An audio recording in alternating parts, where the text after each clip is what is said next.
When the Giants optioned Hayden Birdsong from the Major League team to AAA Sacramento earlier this week, we talked about how the greatest need of this specific Giants team had suddenly become starting pitching, even more so than the need for an impact bat, because if you look at the rotation options that they have right now, their depth is significantly weaker now compared to where it was at the beginning of spring training. Birdsong, for the time being, is no longer in the mix. Kyle Harrison's no longer in the mix because he was part of the Rafael Devers trade, and the same applies to Jordan Hicks. And just the demotion of Birdsong alone put the Giants in a very nebulous spot as far as the rotation goes. Where were they going to go? What options were they going to pursue? What avenues were they going to pursue? These were the questions that arose when only Birdsong was the only problem that the Giants had to consider. And now, at least for the time being, the Giants are going to have to contend with a second young starter being unavailable to them. That, of course, being Landen Roupp, who was placed on the 15-day injured list with right shoulder inflammation. Today is July 23rd. That's retroactive to... or today's July 25th, rather, that is retroactive to July 23rd. And when you get anywhere in the area of elbows, forearms, anything related to the arm, the alarm bells instantly kind of go off. But luckily for the Giants, they consider this injury to be relatively minor. They consider themselves to have caught this pretty early.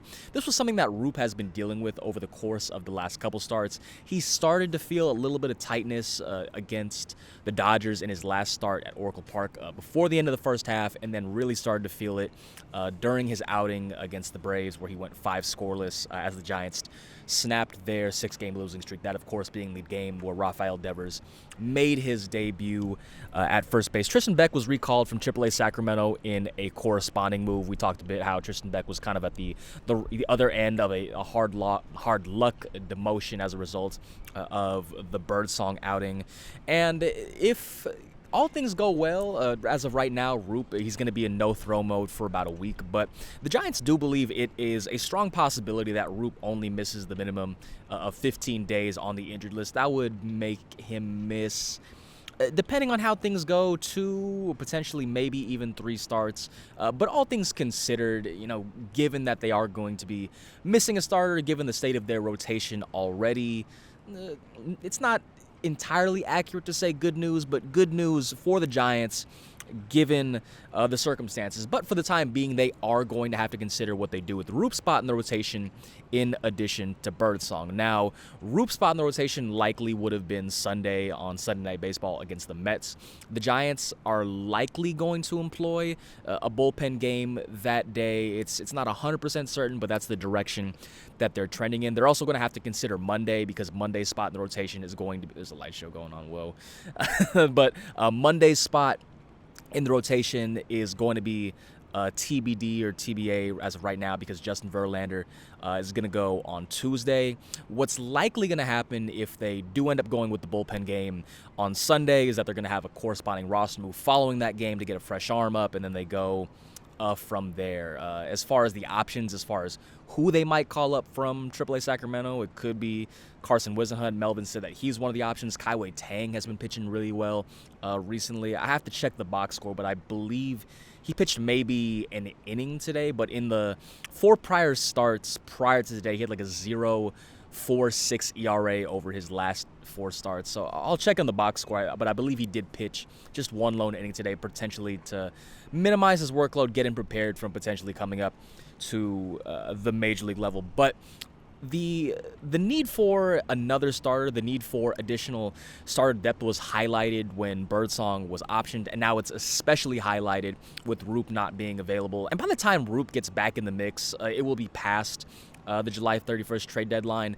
But given all these factors that we're considering, Birdsong's demotion, Roupp's injury, as well as some of the struggles that Justin Verlander has been navigating since his own return from the injured list, it would be in the best interest for this Giants team to go out and get a starter that can really bolster this rotation. And it doesn't necessarily have to be, a top-of-the-end rotation guy like a Joe Ryan, like a Mitch Keller, guys of that nature. It can quite frankly just be someone who maybe can just get you to the postseason, who can provide major league caliber innings, because as I mentioned in my piece, I think that went up earlier today, the Giants' list of options as far as major league caliber options who can really help them down a stretch drive it's not a lot of them. There's Keaton Wynn, who's made, I think it's 17 Major League starts, and then from there, you go into Carson Seymour and Carson Wisenhunt, neither of whom have made a Major League start. Mason Black has seen some time in the majors, but struggled during his time here.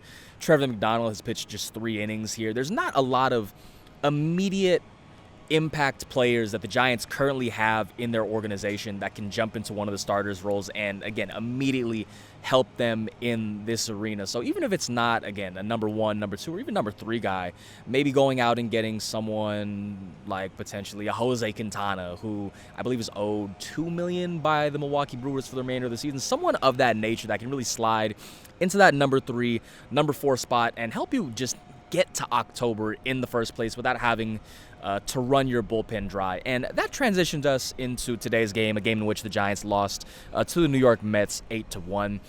This is the context in which Logan Webb took the mound tonight. Again, there's the possibility of a bullpen game on Sunday. There's the looming uncertainty of what they're going to do on Monday.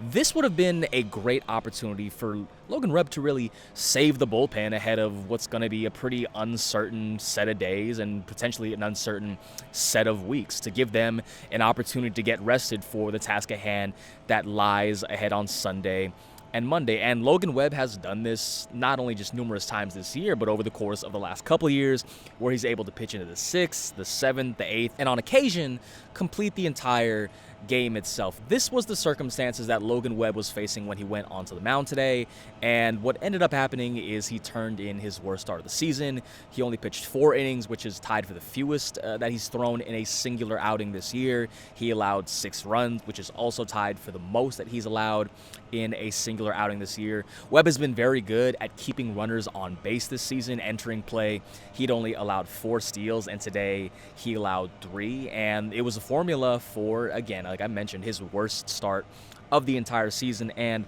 this has kind of been the continuation of what has been a really tough stretch for Webb over the course of his last couple starts. If you just look at his last 3 starts in particular, he's allowed 16 earned runs. I believe it's 4 against the Blue Jays and then 6 against the Dodgers in addition to 6 tonight, or it might have been 4 against the Dodgers, 6 against the Blue Jays, whichever the case may be.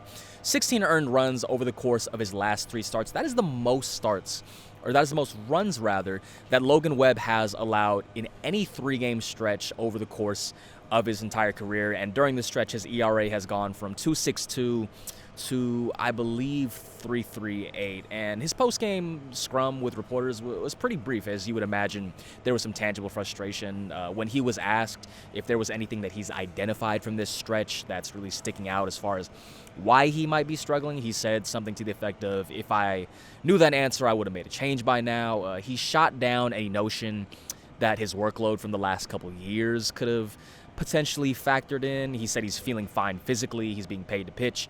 When he was asked about the 3 steals tonight, he did point out that the Mets first base coach, Antoine Richardson, who was also, as you may know, the Giants' former first base coach, he noted that Richardson had this ability to really figure out what opposing pitchers were doing, time them up, and he believed that Richardson may have been doing more of the same. One thing that has stuck out from these last 2 starts is pretty much the absence of the cutter. I wrote prior to the All-Star break about how Webb kind of incorporates that cutter, even though it's not really a great pitch against left-handers, as a means to keep them honest.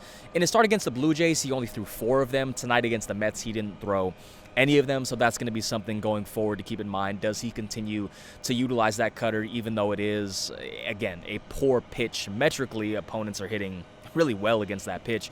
It is a means to keep left-handed hitters honest. Does he continue to use that pitch going forward? When manager Bob Melvin was asked about Logan Webb's recent stretch of struggles, he kind of just chalked it up to it being one of those stretches, saying that these types of things are going to happen over the course of a season. And we did see this last year. Well, I wasn't covering the team, but we did see this last year with Webb, where he endured a similar stretch, where it was just last July too, coincidentally, where he had a stretch where he allowed 15 earned runs over a 3-start stretch, which at the time before today was the most that he had allowed in a 3-start stretch over the course of his career. And given all the context of what we have just mentioned, this now makes Robbie Ray's start tomorrow, it makes that start all the more imperative that he provides the Giants with some type of length that he's able to get into, honestly, the minimum 6 innings and ensure that they don't have to use some of their multi-inning guys and kind of save them for, again, Sunday